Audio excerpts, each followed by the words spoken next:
জিওডলান চ্যানেলটিতে সকলকে স্বাগত জানাই। প্রিয় বন্ধু ও শিক্ষার্থীরা, দশম শ্রেণীর ভূগোল বিষয়ের প্রথম অধ্যায় বহির্জাত প্রক্রিয়াসমূহ ও তাদের দ্বারা সৃষ্ট ভূমিরূপ। আজকের ভিডিওটিতে আমরা এই অধ্যায় থেকে 2017 থেকে 2024 সাল পর্যন্ত মাধ্যমিক পরীক্ষায় যে সমস্ত প্রশ্নগুলি দেওয়া হয়েছিল সেগুলি দেখে নেব।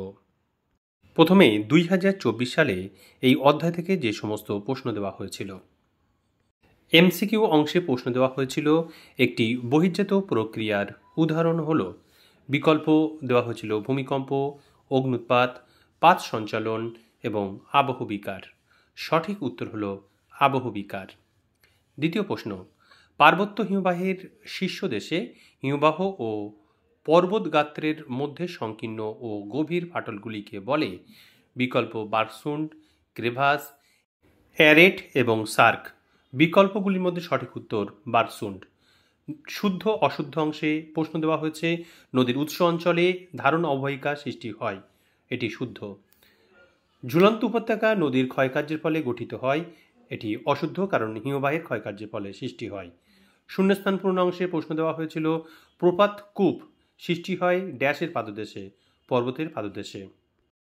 চুনাপাথর যুক্ত অঞ্চলে নদীর ক্ষয়কার্যে কোন প্রক্রিয়ার প্রাধান্য দেখা যায়? উত্তর হল দ্রবণ। 2 নম্বর প্রশ্নে দেওয়া হয়েছিল নগ্নিভবনের সংজ্ঞা দাও।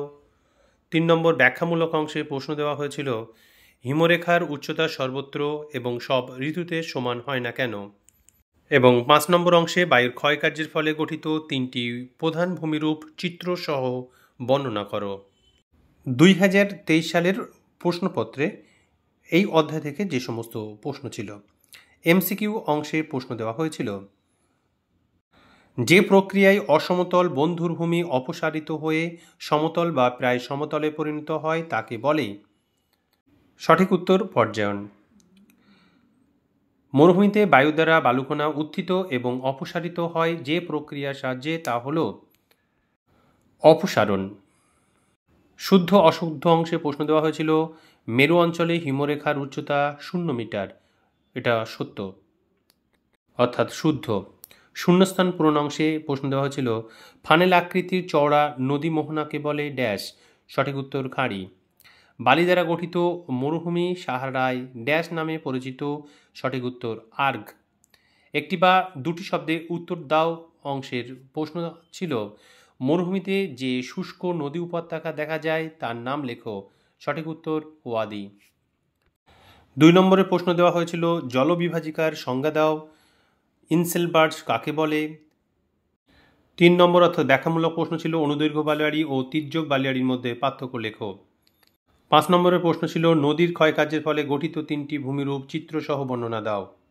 2022 সালে এই অধ্যায় থেকে প্রথমে যে প্রশ্ন দেওয়া হয়েছিল, যে প্রক্রিয়ায় ভূমির উচ্চতা হ্রাস পায় তাকে বলে অবরোহণ। দ্বিতীয় প্রশ্ন, দুটি নদী অববাহিকার মধ্যবর্তী উচ্চভূমিকে বলে জলবিভাজিকা। হিমবাহ সৃষ্ট হ্রদ হল করি হ্রদ। এখানে বিকল্প ছিল করি হ্রদ, প্লায়া হ্রদ, অশ্বক্ষাকৃত হ্রদ আর উপহ্রদ। বায়ুর সঞ্চয়ের ফলে গঠিত সমভূমিকে বলে লোয়েস সমভূমি। সাহারা মরুভূমির লবণাক্ত হ্রদগুলিকে বলে শর্টস। শুদ্ধ অশুদ্ধ অংশের প্রশ্ন, নদীর গতিবেগ পরিমাপের একক হল কিউসেক, শুদ্ধ। সমুদ্রে ভাসমান বরফের স্তূপকে হিমশৈল বলে, শুদ্ধ। শূন্যস্থান পূরণ অংশে প্রশ্ন আছে, নীল নদের বদ্বীপ ড্যাশ আকৃতির, সঠিক উত্তর ধনুক আকৃতির। দুটি করির মধ্যবর্তী উচ্চ অংশকে বলে অ্যারেট। একটি বা দুটি শব্দে উত্তর দাও অংশে প্রশ্ন দেওয়া হয়েছিল, নদীবাঁকের কোন দিকে বেশি ক্ষয় ঘটে? উত্তল দিকে। মেরু অঞ্চলে কোন উচ্চতায় হিমরেখা দেখা যায়? সঠিক উত্তর সমুদ্রপৃষ্ঠ বা সমুদ্র সমতল। বায়ু প্রবাহের সমান্তরালে সৃষ্ট বালিয়াড়ি শিব বালিয়াড়ি বা অনুদৈর্ঘ্য বালিয়াড়ি। মাজুলী ব্রহ্মপুত্র নদে অবস্থিত। 2 নম্বরের প্রশ্ন, পর্যায়নের সংজ্ঞা দাও এবং পলল শঙ্কু কি? পাদদেশীয় হিমবাহ বলতে কি বোঝো? এবং আরও প্রশ্ন দেওয়া হয়েছে, তির্যক বালিয়াড়ির সংজ্ঞা দাও। সংক্ষিপ্ত ব্যাখ্যামূলক উত্তর, উষ্ণ মরু অঞ্চলে বায়ুর কার্যের প্রাধান্য দেখা যায় কেন? ব্যাখ্যা করো। উপনদী ও শাখা নদীর মধ্যে পার্থক্য লেখো। সুন্দরবন অঞ্চলের জলবায়ুর পরিবর্তনের 3টি প্রভাব লেখো। নদী উপত্যকা ও হিমবাহ উপত্যকার মধ্যে পার্থক্য। 5 নম্বর অংশে প্রশ্ন দেওয়া হচ্ছে, মধ্যগতিতে নদীর সঞ্চয় কার্যের ফলে গঠিত 3টি ভূমিরূপের চিত্রসহ বর্ণনা দাও। হিমবাহের সঞ্চয়ের ফলে সৃষ্ট 3টি ভূমিরূপের সচিত্র বর্ণনা দাও। বায়ুর ক্ষয়কার্যের ফলে সৃষ্ট 3টি ভূমিরূপের সচিত্র বর্ণনা দাও। শুষ্ক অঞ্চলে বায়ু ও জলধারার মিলিত কার্যের ফলে গঠিত ভূমিরূপের বর্ণনা দাও। যে প্রক্রিয়ায় অভিঘর্ষের টানে উচ্চভূমির ঢাল বরাবর মাটি ও শিলাস্তর নেমে আসে তাকে বলে পুঞ্জিত ক্ষয়। মরু সমপ্রায় ভূমিতে কঠিন শিলা গঠিত কিছু অনুচ্চ পাহাড় অবশিষ্টাংশ ভূমিরূপ হিসেবে থেকে যায়, এদের ইনসেলবার্জ বলে। আবহবিকার ও ক্ষয়কার্যের যৌথ কার্যের ফলে সৃষ্ট ভূমিভাগের পরিবর্তন করার প্রক্রিয়াকে বলা হয় নগ্নিভবন। মরু অঞ্চলে বায়ুর অপসারণ কার্যের ফলে মরুদ্যান সৃষ্টি হয়। পৃথিবীর বৃহত্তম উপত্যকা হিমবাহটির নাম হল আমেরিকা যুক্তরাষ্ট্রের আলাস্কার হুবার্ড। ভারতের উচ্চতম জলপ্রপাতটির নাম হল ভারাহি নদীর কুঞ্চিকল জলপ্রপাত। 2 নম্বর প্রশ্নে দেওয়া হয়েছে, প্রপাতকূপ কাকে বলে? লোয়েস এর সংজ্ঞা দাও। ব্যাখ্যামূলক অংশ থেকে প্রশ্ন দেওয়া হয়েছিল, নদীর বহন কার্যের 3টি প্রক্রিয়া সংক্ষেপে আলোচনা করো। 5 নম্বর প্রশ্ন দেওয়া হয়েছিল, হিমবাহের ক্ষয়কার্যের ফলে সৃষ্ট 3টি ভূমিরূপের সচিত্র বিবরণ দাও।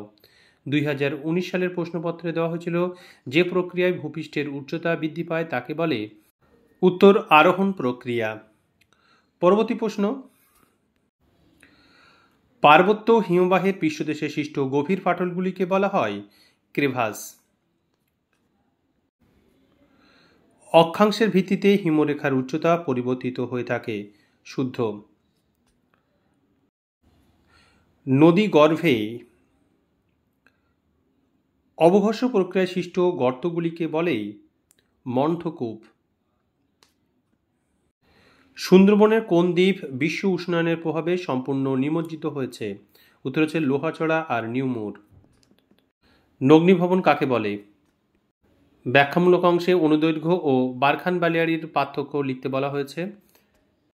রচনাধর্মী অংশে নদীর ক্ষয়কার্যের ফলে সৃষ্ট 3টি প্রধান ভূমিরূপের চিত্রসহ বর্ণনা দিতে বলা হয়েছে। 2018 সালের প্রশ্নপত্রে দেওয়া হয়েছিল, শুষ্ক অঞ্চলে গ্রিক খাতকে বলা হয়? সঠিক উত্তর, ক্যানিয়ন। পাখির পায়ের মতো আকৃতির বদ্বীপ গঠিত হয়েছে মিসিসিপি মিসৌরি নদীর মোহনায়। ব্যাখ্যামূলক অংশে প্রশ্ন দেওয়া হয়েছে, নদীর বহন কার্যের 3টি প্রক্রিয়া সংক্ষেপে আলোচনা করো। 5 নম্বর প্রশ্নমানের প্রশ্ন দেওয়া হয়েছিল, হিমবাহের ক্ষয়কার্যের ফলে সৃষ্ট 3টি ভূমিরূপ। জলপ্রপাতের পাদদেশে মন্থকূপের সৃষ্টি হয়, এটি অশুদ্ধ। নদীর নাম অনুসারে নদীতে সৃষ্ট বাঁক মিয়েন্ডার নামে পরিচিত, মিয়েন্ডার্স নদীর নাম অনুসারে। সাহারায় বালুকাময় মরুভূমি আর্গ নামে পরিচিত। প্রশ্ন দেওয়া হয়েছে, অপসারণ গর্ত কিভাবে সৃষ্টি হয়? হিমশৈল কি? ব্যাখ্যামূলক অংশে প্রশ্ন দেওয়া হয়েছিল, নদীর মোহনায় বদ্বীপ গড়ে ওঠে কেন? হিমবাহ ও জলধারার মিলিত সঞ্চয় কার্যের ফলে সৃষ্ট ভূমিরূপের বিবরণ।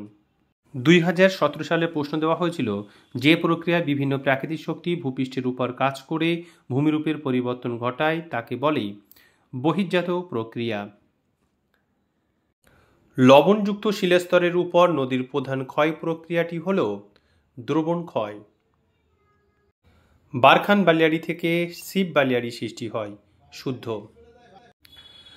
বিভিন্ন ধরনের বহির্জাত শক্তির দ্বারা ভূমিভাগের সমতলীকরণ ঘটবে তাকে পর্যায়ন বলে। হিমবাহ ও জলধারা বাহিত নুড়ি, বালি, কাঁকর ইত্যাদি সঞ্চিত হয়ে দীর্ঘ সংকীর্ণ আঁকাবাঁকা শৈলশিরা সৃষ্টি করে, একে এস্কার বলে। যে উচ্চভূমি 2টি নদী ব্যবস্থাকে পৃথক করে তার নাম হল জলবিভাজিকা। 2 নম্বর প্রশ্নমানে প্রশ্ন দেওয়া হয়েছিল, পাখির পায়ের মতো বদ্বীপ কিভাবে গঠিত হয়? বার্গসুন্ড কি?